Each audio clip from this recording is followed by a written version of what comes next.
The knock was less a polite greeting and more a thunderclap against my front door, the kind that screamed trouble even before I peeled back the curtain. Sleep clung to me like a shroud, courtesy of a late night dissecting a particularly tangled treasury case. When I yanked the door open, Eleanor Thompson stood framed in the porch light, her face a mask of acid disdain.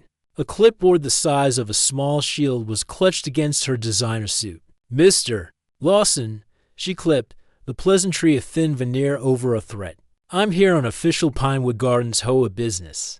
3 years I'd lived in this manicured hellscape, and I knew the scent of trouble." Eleanor Thompson wasn't just a neighbor. She was the iron-fisted queen of Pinewood Gardens, ruling with a smile that could freeze hell over. "What can I do for you, Eleanor?" I kept my tone even, neutral. 15 years hunting financial criminals taught me that showing weakness was an invitation to be devoured. Her manicured finger, adorned with a diamond the size of my thumbnail, stabbed toward my backyard. "Your barn. It violates Section 7.3 of our community guidelines concerning acceptable structures. My grandfather's barn had stood on that land for 67 years. When the developers bulldozed the surrounding farmland to erect Pinewood Gardens, my deed included a specific, ironclad grandfather clause protecting the structure. I'd explained this to Eleanor M. twice prem before. "We've been over this, Eleanor. The barn is protected under the original property agreement." She flipped through the pages on her clipboard with a speed that suggested she was reading a script. "The board has reconsidered. That clause only applied to the original owner, not to subsequent purchasers." A blatant lie. I cross-examined every document with my lawyer before signing the papers. "I have paperwork to the contrary," I stated, my voice a low growl. "Paperwork can be mistaken," she said smoothly, a glint of steel in her eye. "The board has issued 3 formal warnings already." That was news to me. I haven't received any warnings. Eleanor's eyes narrowed, a predatory gleam igniting in their depths. "Perhaps you should check your mail more diligently.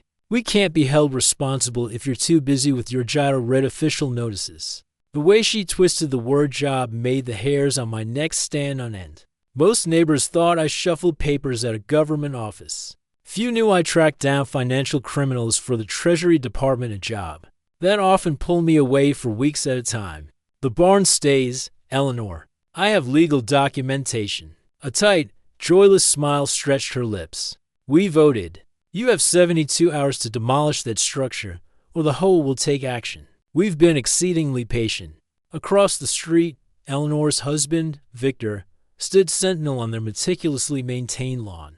Unlike his wife's theatrical anger, his face was a blank slate, his expression unreadable. Their perfect lawn stretched between us, a manicured DMZ. Victor stood perfectly still, hands buried in his pockets, just observing. My instincts screamed. Something was profoundly wrong. "I'll need to see these supposed warnings," I insisted. Eleanor's smile tightened further. "Check your files. The decision is final. 72 hours, Mr. Lawson." As she turned to leave, my elderly neighbor, Meredith Hayes, waved from her flower bed next door. Once Eleanor was out of earshot, Meredith hurried over, still clutching her gardening shears like a weapon. "Couldn't help overhearing," she whispered, her voice trembling. "Be careful with that woman. Last month, the Jacobsons refused to take down their basketball hoop." Her voice trailed off, leaving the implication hanging heavy in the air. 2 days later, their car tires were slashed. No proof it was connected, of course. "Thanks for the warning," I said, watching Eleanor stiff back as she returned to her house, where Victor waited, ever watchful. Inside, I immediately dialed my lawyer, Sam Williams. After a clipped explanation, Sam sounded genuinely alarmed. "This is concerning, Jack. The grandfather clause is ironclad. There's no legal basis for this." "Then why the sudden push?" "Hard to say. Have you done anything recently to upset the HOA?" I racked my brain. "Nothing out of the ordinary. I've been away on a case for the last 3 weeks. Just got back yesterday." "That's interesting timing," Sam noted. "Send me the supposed warnings if they turn up. Meanwhile, install security cameras around the barn. Document everything per M." After hanging up, I tore through 3 weeks' worth of mail. Nothing. No warnings from the HOA. Either Eleanor was lying through her teeth, or someone had intercepted them. I spent the afternoon rigging security cameras, focusing on the barn and my front door. While mounting the last camera, I saw Victor Thompson watching me from their upstairs window. When our eyes met, he didn't look away, just stared, that same chilling, empty expression etched on his face. That evening, an email arrived from Eleanor. The attachment was labeled Final Warning. The document looked official, but lacked the HOA attorney's signature, a crucial detail. Before I could respond, my phone rang. The caller ID flashed my supervisor at the Treasury Department. "Jack, we may have a problem," Director Phillips said without preamble. "Someone's been asking questions about your current case." My heart leaped into my throat. I'd been investigating a money laundering operation involving real estate development spanning 3 counties. "What kind of questions?" "Someone tried to access your case files using outdated department credentials. The system flagged it.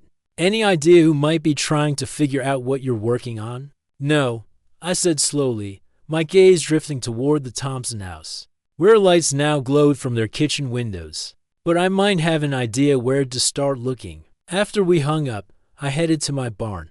The old structure wasn't just a sentimental artifact. It housed a small office where I kept backups of sensitive case files. As I approached, motion lights flickered to life, illuminating the path. The padlock on the barn door hung open, swinging slightly in the breeze. I froze. Someone had been inside. Drawing my off-duty weapon, I pushed the door open cautiously. Nothing seemed immediately disturbed. My files appeared untouched, but a small red light blinked behind a stack of hay bales, something that hadn't been there this morning. Moving closer, I discovered a miniature electronic device with a tiny antenna, a tracker, a listening device. As I reached to examine it, headlights swept across the barn entrance. A car pulled into my driveway. Through the barn window, I watched as Victor Thompson stepped out alone. He looked around nervously, as if ensuring that no one was watching, before heading toward my front door. What did Eleanor's husband want at 10 o'clock at night? And why did he look so different now, afraid instead of blank-faced? I slipped the electronic device into my pocket and moved toward the barn door, unsure whether I was facing a threat or about to unravel the truth behind Pinewood Gardens. I decided to confront him. Then, hell erupted. Flames shot into the night sky, turning the darkness into an angry, orange inferno. The heat slammed into me as I sprinted across my backyard in pajamas and bare feet. "Stop! What are you doing?" I screamed. My beloved Barmy grandfather's barn was burning. 3 figures stood silhouetted against the flames. I recognized them instantly: Eleanor Thompson, her right-hand man, Douglas Winters, and Wendy Foster, the HOA treasurer. Douglas held what looked like a modified garden tool, a weed torch, converted into something far more sinister. "Call 911. I bellowed toward Meredith's house. My elderly neighbor had awakened me minutes ago, pounding desperately on my door at 2 a.m. "They're burning your barn. Hurry!" She gasped, still in her nightgown, fear making her voice shake. Facing the arsonists, I felt something snap within me. This wasn't just property damage. This was personal, deliberate, criminal. "What have you done?" I demanded, approaching the trio. Eleanor turned, her face glowing in the firelight, not with shame or fear, but with perverse satisfaction. "Oh, look who's finally awake," she said, her voice dripping with saccharine sweetness. "This is what happens when you challenge the HOA, detective." I stopped cold. Detective? I'd never told anyone in Pinewood Gardens about my real job. As far as my neighbors knew, I worked a boring desk job for the government. Surprised, Douglas laughed, the flames reflecting in his glasses. "We know exactly who you are and what you do. Question is, does your government agency know about your little side business?" "Side business?"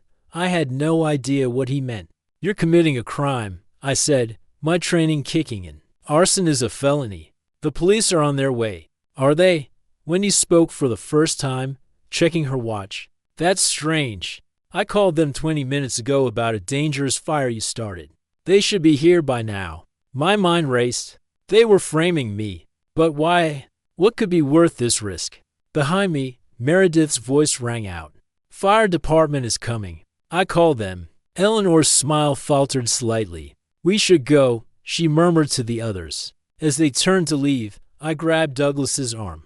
Why are you doing this? For a second, something like fear flickered across his face. You should have just sold the property when we made the offer last year. Now it's too late. I never received any offer. Douglas jerked his arm free. Ask your real estate agent why. Not our problem now. My real estate agent, Sarah Jenkins, had moved away suddenly 6 months after I purchased the property. No forwarding address. The barn's roof groaned, then collapsed inward, sending a shower of sparks skyward.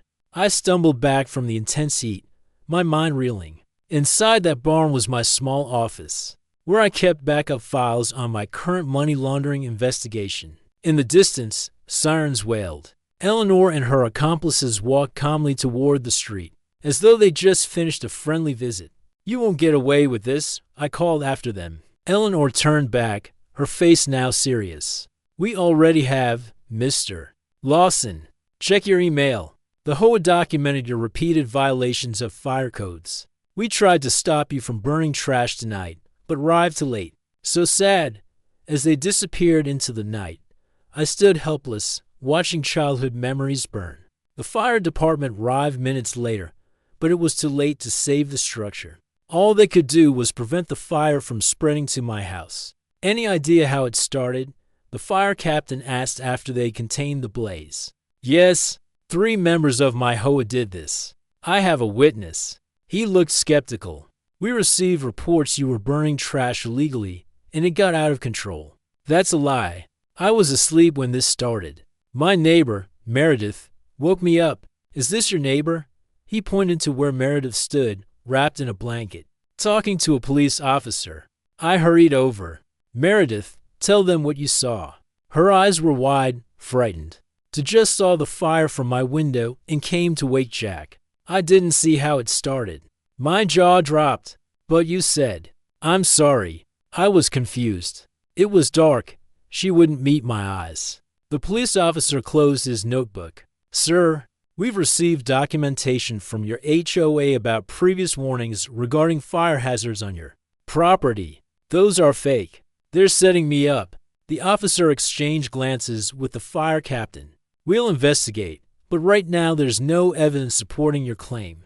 Do you have working smoke detectors in your home? The fire marshal will need to inspect. I was being treated like a suspect.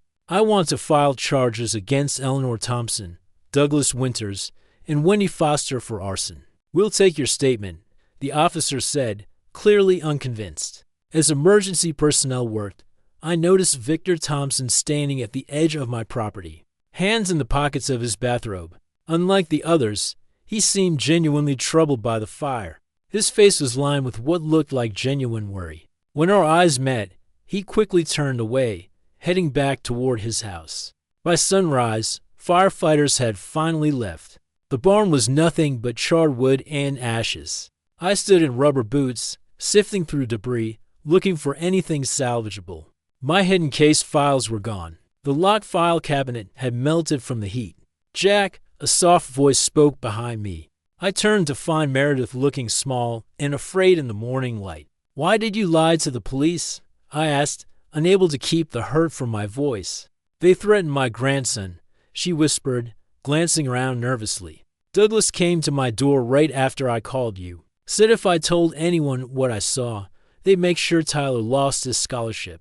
Tyler was Meredith's only grandchild, attending college on a full academic scholarship. Her pride and joy. How could they affect his scholarship? Eleanor's brother sits on the university board. Please understand. I had no choice. I softened. It's okay, Meredith. I don't blame you. There's something else, she said, her voice dropping even lower. This isn't the first fire. The Miller's shed burned down last year after they fought the HOA about their fence height. Everyone thought it was an accident. Why are they targeting me specifically? I don't know. But she stopped suddenly, her eyes widening as she looked past me. I turned to see Victor Thompson approaching slowly, hands still in his pockets. You should go, Meredith, I said quietly. She nodded, hurrying away. Victor waited until she was gone before speaking. "I'm sorry about your barn," he said, his voice surprisingly gentle. "Your wife did this." He winced. "I know. That's why I'm here." He pulled something from his pocket. "A USB drive. This belongs to you. I took it from your office in the barn yesterday." I stared at him, rage building. "You broke in to save this?" He held out the drive. "Eleanor would have destroyed it. She doesn't know I have it." "Why would you help me?" Victor glanced toward his house. "Because I can't stop her anymore." "But maybe you can." He pressed the drive into my hand. "There's a reason they want your property so badly. It's not about the barn or HOA rules." "Then what?" "Look under it." With that cryptic message, he turned to leave. "Victor," I called after him, "what happens when Eleanor discovers you took this?" His smile was sad. "Nothing good." He walked away, shoulders hunched. I looked down at the drive in my palm, then at the smoking ruins of my barn. What was hidden beneath this property that made it worth committing arson? And why did Victor Thompson just risk everything to help me find out? Smoke stung my eyes as firefighters battled the last flames. My beautiful barn was gone. Decades of history turned to ash in minutes. Through the chaos, I spotted Eleanor speaking with the fire chief. Her designer shoes were somehow spotless, despite the muddy scene. It was clearly an illegal burn pit, she announced loudly, pointing at me. "We've warned him repeatedly about fire hazards." The chief nodded, scribbling notes. I tried to interrupt, but a firefighter handed me a citation instead. Unbelievable. They were actually buying Eleanor's lies. "You can't just make up stories," I shouted across the yard. "You did this." "I saw you." Eleanor's face hardened. "Be careful throwing around wild claims, detective. Stress can make people say crazy things." She smiled at the chief. "Poor man works too hard." My stomach dropped. "Detective? How did she know?" As emergency vehicles finally pulled away, leaving me alone with the ruins, I fell to my knees. Everything was gone: case files, family photos, my grandfather's tools. I punched the charred earth, my knuckles coming away black. Something glinted among the ashes. A metal case, partially melted but intact. I hadn't put it there. Inside was a flash drive labeled Pinewood Finances and a note: "Not safe. Trust no one." I was hoping that survived. I whirled around. Meredith stood behind me, arms crossed, her expression unreadable. Not the friendly neighbor I thought I knew. "You put this here. When? How?" I clutched the drive, suddenly suspicious. 3 days ago. "I picked your lock." She knelt beside me, her voice dropping. "I'm with the FBI's Financial Crimes Division. We've been watching Pinewood Gardens for 8 months. I laughed bitterly. "Come on. This is a boring suburb with power-hungry garden Nazis, not some criminal enterprise." Meredith grabbed my wrist, her grip surprisingly strong. "The HOA collects over $500,000 annually from residents. Where does it go? Not to community improvements. Their books show massive expenditures for services never rendered. Payments to shell companies. Money laundering." "Money laundering," I whispered, professional instincts kicking in despite my shock. "Exactly. The barn burning wasn't random. Eleanor found out who you work for." A chill ran through me. "I've told no one in this neighborhood about my job. We believe there's a leak in your agency. Someone feeding information to targets." My phone buzzed. A text from my supervisor: "Report immediately. Credentials suspended. Pending investigation." Meredith glanced at my screen. "Right on cue. They're moving fast." "Why tell me now?" I asked, struggling to process everything. "Because you're blown and in danger. Because I need help from someone who understands financial investigations. Because," she hesitated, "watching your barn burn, I realize they're escalating. People who ask questions about Eleanor have a habit of facing accidents." She handed me a folder. Thomas Lynn questioned association fees last year. Car brake failure. Sarah Wilson filed a complaint about missing funds. Gas leak in her home while she slept. Cold fear settled in my stomach. They were killing people over an HOA scam. This went deeper than homeowner fees. Meredith pulled out her phone, showing me surveillance photos: Eleanor meeting with well-dressed men in expensive cars. Packages exchanged. "We think Pinewood is just one piece." The puzzle started connecting in my mind just as headlights swung into my driveway. A black SUV with government plates. "That's not your backup, is it?" I asked. Meredith's face went pale. "No. We need to go now." "Where?" "Somewhere to examine that drive. Somewhere they won't look," as we slipped into the woods behind my property. I glanced back at my home. Would I ever see it again? And who could I really trust when my own agency might be compromised? The SUV doors opened. Men in suits emerged, weapons visible under their jackets. One spoke into a radio, scanning the tree line where we hid. "This isn't just about money anymore, is it?" I whispered. Meredith's expression was grim. "No. What would you say if I told you Eleanor Thompson isn't actually named Eleanor Thompson?" "Get down." Meredith yanked me behind a fallen tree as flashlight beams swept the forest floor. The government agents were 20 feet away, their radios crackling with updates. "Subject residence clear. Proceeding to secondary locations." For 3 hours, we crawled through mud and thorns, using every trick I'd learned in field training.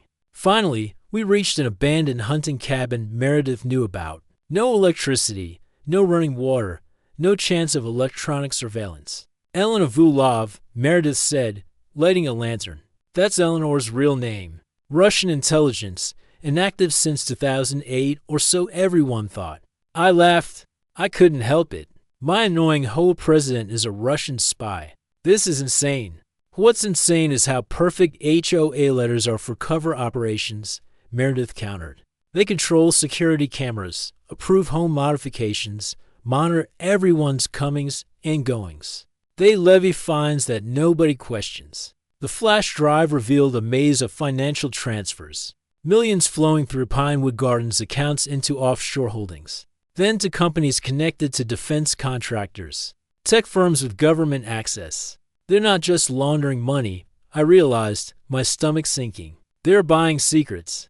Meredith nodded grimly. "And information about people like you, government employees with security clearances, living in their communities." Dawn broke as we puzzled through the evidence. My phone, which I'd kept powered off, buzzed the moment I turned it on. 17 missed calls from my supervisor. One voicemail. "Where are you?" "There's a warrant for your arrest. Financial fraud charges. Evidence found in your home. Call me immediately." "They're framing me," I whispered. "We need allies," Meredith decided. "People Eleanor wouldn't suspect." We risked a visit to my elderly neighbor, Frank, who'd fought with the HOA for years over his classic car collection. His garage became our new base, hidden beneath vintage Mustangs and spare parts. "Always thought something was fishy," Frank grunted, bringing us coffee. "Those monthly fees keep going up, but the community pool's been under repair for 3 years." Days passed in frantic work. We gathered bank statements, property records, meeting minutes, building our case. I discovered Victor's finance background extended to cybersecurity. He'd worked for a defense contractor, designing financial tracking systems for the government. He knew exactly how to hide money trails. "Look at this," I said on our 5th day, pointing to a pattern in the HOA meeting attendance. "Every time a major financial decision happens, Douglas makes sure certain homeowners can't attend scheduling conflicts. Last-minute location changes. And those homeowners all have something in common," Meredith added, excitement building. "They all work in sensitive positions, military, government contracts, research firms." A loud knock interrupted us. Frank appeared, wide-eyed, with Kendra, the newest HOA board member, behind him. "She says she needs to talk to you," Frank explained, clearly uncomfortable. "Wouldn't take no for an answer." Meredith drew her concealed weapon. "How did you find us?" Kendra raised her hands. "Frank's been complaining about engine noise for days." It wasn't hard to guess. Her voice shook. "Please, I need help. They're going to kill me next." "Why should we trust you?" I demanded. "You're on their board." I didn't know what they really were when I joined. Tears streamed down her face. I thought it was just a neighborhood thing. Then I found financial records I wasn't supposed to see. Victor caught me looking. She pulled up her sleeve, revealing dark bruises. He said it was my only warning that my accident was already planned for next week. "What records?" Meredith pressed, her gun still raised. "Payments to someone inside federal law enforcement." Code name, Gardner. They've been feeding Eleanor information about investigations, including yours. She looked directly at me. They know about this place too. We have maybe an hour. My mind raced. How do we know this isn't a trap? Because I put a tracker on Eleanor's car. Kendra pulled out her phone, showing a moving dot. She's headed here right now with Douglas and two men I've never seen before. They have guns. Meredith and I locked eyes. A silent conversation passing between us. If Kendra was telling the truth, we were in immediate danger. If she was lying, we were walking into a trap. My brother worked for Victor's accounting firm. Kendra continued desperately. He found discrepancies in their books. 3 days later, he supposedly killed himself. But Mark was happy. He just got engaged. It wasn't suicide. The pieces clicked. That's why you joined the HOA board to investigate from the inside. Kendra nodded, tears flowing freely now. Please, help me get justice for him. Frank, who'd been quietly listening, suddenly spoke up. My security cameras caught something last night. Thought it was just teenagers. He pulled up footage on his phone. Eleanor and Douglas moving between houses in the darkness, placing small objects near gas meters. Those are remote detonators, Meredith whispered. They're planning something big to cover their tracks. Headlights swept the driveway. Through the window, I spotted Eleanor's luxury SUV turning in, followed by a black sedan. Back door, Frank urged, pulling up a trapdoor hidden under a workbench. Leads to the storm drain. I used it during the flood last year. As we scrambled for our evidence and escape, I grabbed Kendra's arm. If you're playing us, I swear. I'm not, she cut me off. But there's something else you should know. The Gardner's your supervisor. The front door splintered open as we disappeared into the narrow concrete tunnel. Angry voices echoed behind us, followed by a single gunshot. Frank, I tried to turn back, but Meredith pulled me forward. We can't help him if we're dead, she hissed. We need to get this evidence to people we can trust. But with a traitor in my agency and killers on our trail, I had to wonder, was there anyone left we could trust at all? Glass shattered as a brick crashed through Meredith's window. We dropped to the floor as gunshots peppered the walls. Kendra screamed when a bullet whizzed past her ear. They're not just scaring us, they want us dead. I shouted over the chaos. The fancy HOA people who once complained about my lawn decorations were now trying to kill me. We crawled to the kitchen while Eleanor's hired men kicked in the front door. Meredith grabbed her gun from a hidden compartment under the sink. Take Kendra through the back. Meredith fired to warning shots, buying us seconds. Meet me at the abandoned mill. I pulled Kendra through the laundry room and out the garage door. A man in black lunged from the bushes, grabbing her arm. I swung my flashlight hard, connecting with his temple. He crumpled as Kendra broke free. My car's around the block, she gasped as we ran between houses. They'll be watching yours. Behind us, more gunshots and the crash of furniture told me Meredith was putting up a fight. My heart pounded. Was I leaving her to die? We reached Kendra's sedan and sped away, tires squealing. In the rearview mirror, flames licked at Meredith's roof. They were burning another building, erasing evidence, just like my barn. Where's this mill? Kendra asked, her knuckles white on the steering wheel. I don't know any mill, I admitted. Meredith was sending us away from danger. Kendra's eyes widened. Then she's sacrificing herself. Unless we help her. How? Those men are killers? I pulled out my phone. By getting proof that can't be burned. I played back the recording app I'd started when the brick came through the window, capturing Eleanor's voice ordering the attack. We need more, I said. The HOA keeps physical records at the community center, financial papers, membership lists, meeting minutes, everything that connects them to their dirty business. You want to break in now? Kendra looked terrified. They killed my brother for less. Your brother found something important, I realized. What exactly did he discover in Victor's accounts? Property transfers, she whispered. Lots of them to shell companies near military bases. He thought it was just tax evasion. My mind raced. The HOA wasn't just laundering money. They were gathering intelligence. Every house they force people out of gets bought by their shell companies. Perfect spots for watching what goes in and out of those bases. The community center loomed ahead, dark except for one office light. Someone was there. I can't, Kendra pleaded. Wait here then, engine running.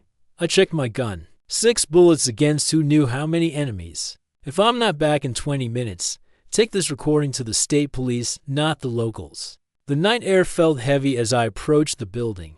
My lockpicking kit made quick work of the side door, and I slipped into the darkness. Voices drifted from the office, Eleanor and Victor arguing. We need to leave tonight, Eleanor hissed. The operation is blown. Not without the backup drives, Victor insisted. Years of data. Our buyers won't pay if we show up empty-handed. I inched closer, phone recording everything. The office door was ajar, light spilling into the hallway. Through the crack, I saw maps spread across the table. Red circles marked locations I recognized: military bases, research facilities, power plants. Douglas should have eliminated them by now. Eleanor checked her watch impatiently. My foot hit a loose board. The creak echoed like a gunshot. The voices stopped. I pressed against the wall as footsteps approached. Hello, Victor called out. Security. I held my breath, gun ready. The footsteps paused just on the other side of the door. Then a new sound, sirens in the distance. Someone had called the police. Eleanor cursed. Forget it, she snapped. Grab the drives. We're leaving now. As Victor turned back toward the desk, I made my move, shouldering through the door with my weapon raised. Hands where I can see them, I commanded. Eleanor's face twisted with rage. Victor lunged for a drawer. Don't, I warned. But Victor wasn't reaching for a gun. He grabbed a small device from the desk and pressed a button. A high-pitched beep filled the room as every computer screen flashed and went dark. Too late, Detective, Eleanor smiled coldly. Evidence gone. The sirens grew louder. I kept my gun trained on them both. Your hired muscle talked. I bluffed. We know everything. Eleanor's smile faltered slightly. You know nothing, and you'll be dead before you learn more. The door behind me crashed open. I spun, expecting Douglas, but instead saw Meredith, bleeding but alive, her FBI badge held high. Federal agent, she announced. Nobody moved. Blood trickled down Meredith's temple as she kept her gun steady. FBI on the ground now? Eleanor laughed, a cold sound that sent chills down my spine. Your badge means nothing. We own half your field office. Not anymore, Meredith replied. Your mole was arrested an hour ago. Something flickered in Eleanor's eyes, fear finally breaking through her perfect mask. But Victor remained calm. Too calm? The drives are wiped, he reminded her quietly. They have nothing. A crash from outside made us all jump. Douglas burst in through the window, firing wildly. Meredith shoved me down as bullets whizzed overhead, splintering the wood paneling. Under the desk, I yelled, pulling her to cover. In the confusion, Eleanor grabbed a hidden gun from an ankle holster. Victor seized a laptop and sprinted for the door. Douglas laid down, covering fire. My training kicked in. I rolled from under the desk, took careful aim, and shot Douglas in the leg. He fell with a scream, his weapon skidding across the floor. Victor, run! Eleanor shrieked, turning her gun on me. Meredith tackled her from behind. They crashed into filing cabinets, wrestling for control. I scrambled up to help, but spotted Victor escaping through the back. Go! Meredith shouted, pinning Eleanor's gun hand. Don't let him get away with those files. I raced after Victor into the night. He was faster than he looked, darting between buildings toward the community pool. The laptop clutched against his chest contained everything, proof of their espionage, their money laundering, their murders. My lungs burned as I pushed harder. Victor glanced back, panicked, and stumbled on the pool deck. The laptop flew from his grasp, sliding toward the water's edge. Stop, I bellowed, closing the distance. Victor scrambled for the computer, fingers just brushing its case. When my shoulder tackle sent us both crashing down, we grappled at the pool's edge, neither giving ground. You ruined everything, he spat, landing a punch to my ribs. We built the perfect operation by killing innocent people, I gasped, blocking his next swing. By burning my barn. Your stupid barn? Victor laughed between heavy breaths. If you just followed the rules like everyone else. His knee caught me in the stomach. I doubled over as he lunged for the laptop again. My hand shot out, grabbing his ankle. He kicked free but lost balance. Victor toppled backward into the pool with a splash, dragging the laptop with him. No, he cried as water engulfed the device. Sparks flickered beneath the surface before dying out. I staggered to my feet as Victor thrashed in the water, watching his precious data die. Blue and red lights flashed as police cars surrounded the community center. Backup had finally arrived. Officers pulled Victor from the pool while I sagged against the fence, exhausted. Paramedics attended to my injuries as more agents swarmed the area. The laptop's ruined, I told Meredith when she found me, her own wounds bandaged. All that evidence gone. She smiled, holding up a small black object. USB backup. I found it taped under Eleanor's desk while we fought. Old spy trick. Always keep a copy of what you're selling. 2 days later, I sat in the FBI field office, watching the operation unfold on multiple screens. 17 raids across 12 states hit HOA offices simultaneously. The conspiracy was vast. Over 30 board members were implicated. Millions in foreign payments were traced. Dozens of compromised properties were near sensitive installations. Eleanor and Victor refused to talk, but Douglas sang like a bird once offered a deal. Kendra identified her brother's killers from photo lineups. The neighbor who'd helped burn my barn confessed to everything. My boss arrived, looking grave. I owe you an apology, he admitted. We should have trusted you. Someone leaked my identity, I reminded him. And they'll face charges, he assured me. Your suspension is lifted with commendation. A month passed. I stood where my barn once stood, now just a concrete foundation. The HOA had been disbanded, replaced by a simple neighborhood council elected by actual vote. Meredith joined me, carrying coffee, thinking about rebuilding. Maybe something different this time, I mused. A workshop open to the neighborhood, place where people can work together. Community over rules. She smiled. Exactly. I took a sip of coffee. Though I'm keeping my day job. Less excitement. My phone buzzed.